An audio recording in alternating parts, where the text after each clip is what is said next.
Hello, and this is an introduction for the NPCs.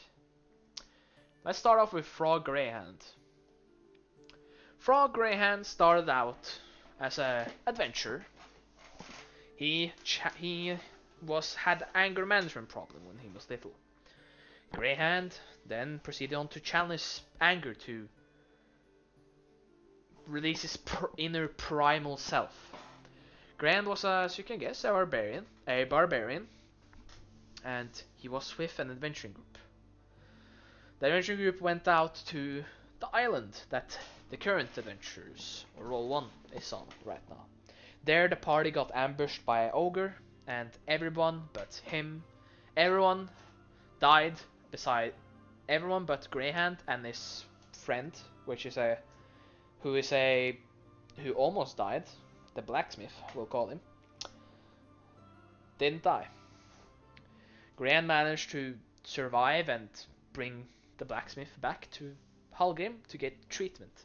The blacksmith was in critical condition, and the only thing to save him was to make him a clockwork-infused human, which means that all his organs had to be teared out, and his energy, all his organs were replaced with clockwork parts, and he's now a kind of clockwork android of some sort. After this, Greyhand went back to his family business, and which was blacksmithing, and he learned more blacksmithing. He didn't want to, but he only did blacksmithing until his little brother could take up the job, because he only did it to support the family, as they needed money.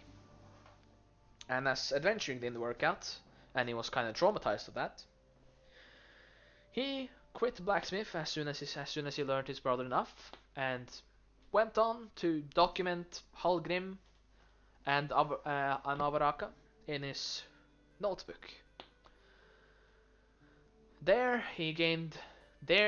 that time, about 10 years, he gained the knowledge about different languages. He has the full knowledge about Hallgrim and where the shops are and who the people there are. Sometime later, he comes by. He goes out to the woods to have a peace. Then there comes 4 goblins dragging a boy that's screaming. Greyhand just plays unconscious, and the goblins go pick on him. Then Ace, or the half elf, comes and wants to rescue the boy. So Greyhand backs him up. He reveals to goblins he was faking it, and then Ace and Greyhand proceed to smash in the goblin's head. Greyhand went on an adventure with Ace and the rest of the group, and he's one of the original members of Roll 1. Greyhand, he was with them until they went to the second cave, where Greyhand met his demise. Greyhand was a powerful ally to the Roll 1. He was one of my many mistakes. He did so much goddamn damage. Jesus Christ.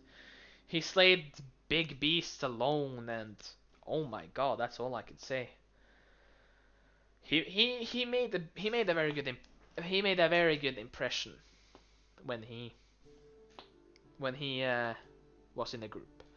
Unfortunately, he met his demise when they were on the second cave, and they were at high altitude on the incline to the next cave. It was a small path. An ice elemental woke up, or reactivated, and pushed Greyhand off the cliff with him, suiciding to stop the intruders.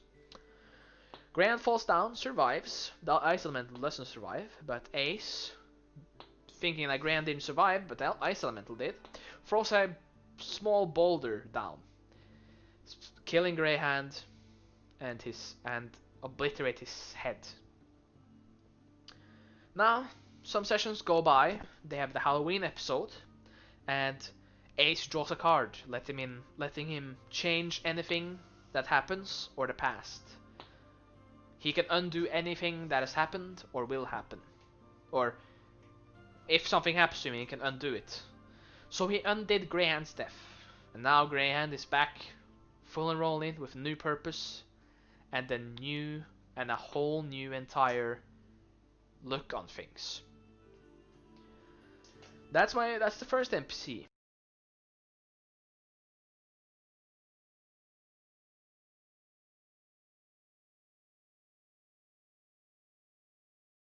The NPC we're gonna talk about today is Tirana.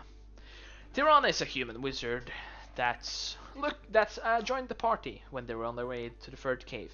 Tirana has a disease that's incurable, so she's now looking for artifacts to give her absolute power.